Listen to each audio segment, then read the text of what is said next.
स्वागत है आपको अपने YouTube channel Shri study point में। आज हम पढ़ने वाले हैं भारतीय संविधान का भाग 2। फर्स्ट वाला पार्ट हमने पूरा कर लिया था। और अगर आप नए हैं और आपने अभी तक हमारा चैनल सब्सक्राइब नहीं किया है तो प्लीज़ चैनल सब्सक्राइब करें और बेल आइकन पर क्लिक करें। तो शुरू करते हैं हमारा आज का सेशन, भारतीय संविधान भाग 2। तो फर्स्ट क्वेश्चन है, व्यक्तिगत स्वतंत्रता के अधिकार के लिए कौन सी रिट याचिका दायर की जा सकती है? तो वो है option number C, habeas corpus नाम की जो रिट है वो याचिका दायर की जा सकती है। चलते नेक्स्ट क्वेश्चन, क्वेश्चन नंबर 2। किस वाद में संसद को मौलिक अधिकारों में संशोधन का अधिकार दिया गया है? तो उसके लिए ऑप्शन है केशवानंद भारतीवाद, ऑप्शन नंबर बी राजनारायण बनाम इंदिरा गांधीवाद, ऑप्शन नंबर सी गोलकनाथवाद और ऑप्शन नंबर डी है सज्जन कुमार वाद। तो इसका जो सही आंसर होगा वो है ऑप्शन नंबर ए, केशवानंद भारतीवाद। तो जो संसद को मौलिक अधिकारों में संशोधन का अधिकार दिया हुआ है वो है केशवानंद भारतीवाद। चलते हैं नेक्स्ट क्वेश्चन, क्वेश्चन नंबर 3। संपत्ति का अधिकार है तो ऑप्शन है मौलिक अधिकार, ऑप्शन नंबर बी नैसर्गिक अधिकार, ऑप्शन नंबर सी वैधानिक अधिकार, ऑप्शन नंबर डी गैर कानूनी अधिकार। तो इसका जो आपके पास सही आंसर है वो है ऑप्शन नंबर सी, वो है वैधानिक अधिकार। संपत्ति का जो अधिकार है वो एक वैधानिक अधिकार है। चलते next question, question number 4। Bharat में रहने वाला ब्रिटिश नागरिक किस पर दावा नहीं कर सकता है? तो उसके लिए ऑप्शन है विधि के समक्ष समता का अधिकार, ऑप्शन नंबर बी व्यापार और व्यवसाय की स्वतंत्रता के अधिकार का, ऑप्शन नंबर सी धर्म की स्वतंत्रता के अधिकार का, ऑप्शन नंबर डी जीवन और व्यक्तिगत स्वतंत्रता की सुरक्षा के अधिकार का। तो इसका जो सही आंसर है वो है ऑप्शन नंबर बी, व्यापार और व्यवसाय की स्वतंत्रता के अधिकार का दावा ब्रिटिश नागरिक नहीं कर सकता। भारत में रहने वाला ब्रिटिश नागरिक व्यापार और व्यवसाय की स्वतंत्रता के अधिकार का दावा नहीं कर सकता। चलते हमारे क्वेश्चन, क्वेश्चन नंबर 5। कौन सा मूल अधिकार विदेशी नागरिकों को प्राप्त नहीं है? तो उसके लिए हमारे पास ऑप्शन है, ऑप्शन नंबर ए अभिव्यक्ति का अधिकार, की स्वतंत्रता का अधिकार, विधि के समक्ष समानता, शोषण के विरुद्ध अधिकार, प्राण एवं दैहिक स्वतंत्रता का अधिकार। तो इसका जो सही आंसर होगा वो है ऑप्शन नंबर ए, अभिव्यक्ति की स्वतंत्रता का अधिकार विदेशी नागरिकों को नहीं प्राप्त है, अभिव्यक्ति की स्वतंत्रता का अधिकार। चलते हमारे नेक्स्ट क्वेश्चन, क्वेश्चन नंबर 6। भारतीय संविधान के किन अनुच्छेदों में से एक लोक नियोजन के विषय में भारत के सभी नागरिकों को अवसर की समानता की प्रत्याभूति प्रदान करता है? उसके लिए ऑप्शन है, ऑप्शन नंबर ए अनुच्छेद 16(1) और 16(2), ऑप्शन नंबर बी अनुच्छेद 16(3), ऑप्शन नंबर सी अनुच्छेद 15, अनुच्छेद 17। तो उसका जो सही आंसर है वो है ऑप्शन नंबर ए, अनुच्छेद 16(1) और 16(2), जिसमें लोक नियोजन के विषय में भारत के सभी नागरिकों को अवसर की समानता के प्रत्याभूति प्रदान करता है। चलते हैं नेक्स्ट क्वेश्चन, क्वेश्चन नंबर 7। संविधान का कौन सा अनुच्छेद दोष सिद्धि के संबंध में अभियुक्तों को दोहरे दंड एवं स्व अभिशंसन से संरक्षण प्रदान करता है? तो इसके लिए हमारे पास ऑप्शन है, ऑप्शन नंबर ए अनुच्छेद 16, ऑप्शन नंबर बी अनुच्छेद 21, ऑप्शन नंबर सी अनुच्छेद 20, ऑप्शन नंबर डी अनुच्छेद 19। तो इसका जो सही आंसर है वो है हमारे पास ऑप्शन नंबर सी, अनुच्छेद 20।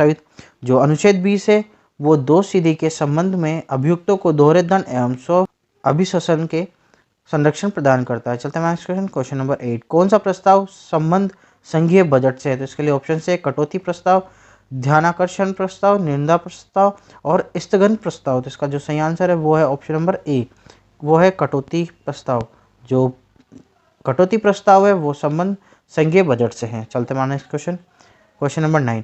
जोखिम भरे उद्योगों में बाल श्रम का उपयोग किसके द्वारा निषेध किया गया है? तो इसके लिए हमारे पास ऑप्शन से ऑप्शन नंबर ए 10 दिसंबर 1996 के सर्वोच्च न्यायालय के निर्णय द्वारा, ऑप्शन नंबर बी भारत के संविधान द्वारा, ऑप्शन नंबर सी संयुक्त राष्ट्र के चार्टर द्वारा और ऑप्शन नंबर डी है उपरोक्त सभी। तो जो इसका सही आंसर है वो है हमारे पास ऑप्शन नंबर डी, उपरोक्त सभी।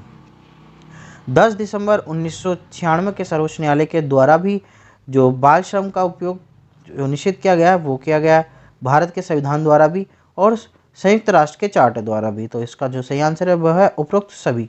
चलते नेक्स्ट क्वेश्चन, क्वेश्चन नंबर 10। राज्य के नीति निर्देशक सिद्धांतों को भारतीय संविधान में शामिल किए जाने का मुख्य उद्देश्य है? ऑप्शन नंबर ए है हमारे पास सामाजिक प्रजातंत्र को स्थापित करना, ऑप्शन नंबर बी सामाजिक और आर्थिक प्रजातंत्र को स्थापित करना, ऑप्शन नंबर सी गांधीवादी प्रजातंत्र को स्थापित करना, ऑप्शन नंबर डी राजनीतिक प्रजातंत्र को स्थापित करना। तो इसका जो सही आंसर होगा हमारे पास वो है ऑप्शन नंबर बी, जो है सामाजिक और आर्थिक प्रजातंत्र को स्थापित करना। राज्य के नीति निर्देशक सिद्धांतों को भारतीय संविधान में शामिल किए जाने का ये मुख्य उद्देश्य है, सामाजिक और आर्थिक प्रजातंत्र को स्थापित करना। चलते हैं next question, question number 11। Bharat एक कल्याणकारी राज्य है, यह धारणा दर्शाती है। तो इसके लिए हमारे पास ऑप्शन से ऑप्शन नंबर ए संविधान की प्रस्तावना द्वारा, ऑप्शन नंबर बी मौलिक अधिकारों द्वारा, ऑप्शन नंबर सी राज्य के नीति निर्देशक तत्वों द्वारा, ऑप्शन नंबर डी मौलिक कर्तव्यों के द्वारा। तो इसका जो सही आंसर है हमारे पास वो होगा ऑप्शन नंबर सी, राज्य के नीति निर्देशक तत्वों द्वारा भारत एक कल्याणकारी राज्य है, यह धारणा दर्शाई जाती है। चलते नेक्स्ट क्वेश्चन, क्वेश्चन नंबर 12, नीति निर्देशक सिद्धांत है। तो इसके लिए ऑप्शन है वाद योग्य नहीं, मौलिक अधिकार, मौलिक कर्तव्य। तो जो इसका सही आंसर है वो है हमारे पास ऑप्शन नंबर बी, जो नीति निर्देशक है उसका सिद्धांत वाद योग्य नहीं है। क्वेश्चन नंबर 13 है, भारत के संविधान के अनुसार कौन देश के शासन के लिए आधारभूत है। तो इसका जो ऑप्शन है मूल अधिकार, आर्थिक अधिकार, राज्य के नीति निर्देशक तत्व। तो ऑप्शन नंबर डी है मूल अधिकार तथा मूल कर्तव्य। इसका जो सही आंसर है वो है हमारे पास ऑप्शन नंबर सी, राज्य के नीति निर्देशक तत्व भारत के संविधान के अनुसार देश के शासन के लिए आधारभूत है ये। चलते नेक्स्ट क्वेश्चन, क्वेश्चन नंबर 14, समान कार्य के लिए समान वेतन भारत के संविधान में सुनिश्चित किया गया। तो इसके लिए हमारे पास ऑप्शन है मौलिक अधिकार है, राज्य के नीति निर्देशक सिद्धांतों का अंग है, मौलिक कर्तव्य है, आर्थिक अधिकार है। तो जो इसका सही आंसर आएगा वो आएगा हमारे पास ऑप्शन नंबर बी, जो समान कार्य के लिए समान वेतन भारत के संविधान में जो सुनिश्चित किया गया वो राज्य के नीति निर्देशक सिद्धांतों का एक अंग है। चलते next question, question number 15, Bharat में राष्ट्रपति का निर्वाचन किस प्रकार होता है। तो प्रत्यक्ष रूप से, अप्रत्यक्ष मतदान से, लोकसभा के सदस्यों द्वारा, राज्यसभा के सदस्यों द्वारा। तो जिसका सही आंसर है वो है ऑप्शन नंबर बी, अप्रत्यक्ष मतदान द्वारा। चलते हैं नेक्स्ट क्वेश्चन, क्वेश्चन नंबर 16, राज्य के नीति निर्देशक सिद्धांतों में से कौन सा अंतर्राष्ट्रीय शांति और सुरक्षा के संवर्धन से संबंधित है। तो इसके लिए ऑप्शन है अनुच्छेद 44, अनुच्छेद 51, अनुच्छेद 52, अनुच्छेद 48 के। तो जो इसका सही आंसर है वो है हमारे पास ऑप्शन नंबर बी, अनुच्छेद 51, राज्य के नीति निर्देशक सिद्धांत अंतर्राष्ट्रीय शांति और सुरक्षा से संबंधित है, तो वो अनुच्छेद है 51।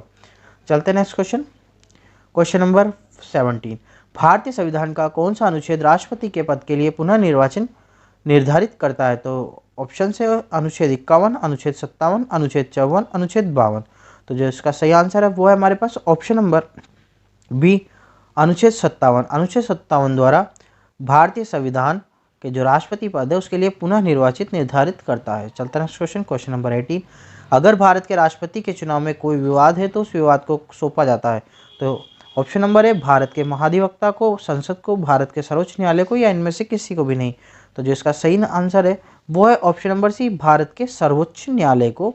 अगर भारत के राष्ट्रपति में चुनाव में कोई विवाद है तो भारत का सर्वोच्च न्यायालय इसके लिए इसको सौंपा जाएगा। चलता है नेक्स्ट क्वेश्चन, क्वेश्चन नंबर 19, राष्ट्रपति 5 वर्ष तक अपने पद पर रहता है। ऑप्शन नंबर है कब से राष्ट्रपति 5 वर्ष तक अपने पद पर रहता है, यानी कि कब से अपने पद पर वो 5 साल के लिए रहता है। तो ऑप्शन नंबर है अपने निर्वाचन की तारीख से, संसद द्वारा निर्धारित तय तिथि से, अपने पद ग्रहण के दिन से, निर्वाचन आयोग द्वारा घोषित तिथि से। तो जो इसका सही आंसर है वो है अपने पद ग्रहण के दिन से। तो राष्ट्रपति का जो 5 वर्ष का जो कार्यकाल होता है वो जिस दिन पद ग्रहण कर लेता है उस दिन से 5 साल गिने जाते हैं। चलते हैं नेक्स्ट क्वेश्चन, और आज का हमारा आखिरी क्वेश्चन है, भारत के राष्ट्रपति को उसके पद से हटाया जा सकता है भारत के प्रधानमंत्री द्वारा, संसद द्वारा, लोकसभा के द्वारा, भारत के मुख्य न्यायाधीश। तो जो इसका सही आंसर है वो है हमारे पास ऑप्शन नंबर बी, संसद द्वारा भारत के राष्ट्रपति को उसके पद से हटाया जा सकता है। संसद में जब मंजूरी मिलती है तो उसके बाद में भारत के राष्ट्रपति को उसके पद से हटाया जा सकता है। तो इसी के साथ हम हमारा आज का सेशन समाप्त करते हैं। अगर आपको अच्छा लगा हो तो प्लीज़ लाइक करें, शेयर करें और सब्सक्राइब करें। धन्यवाद।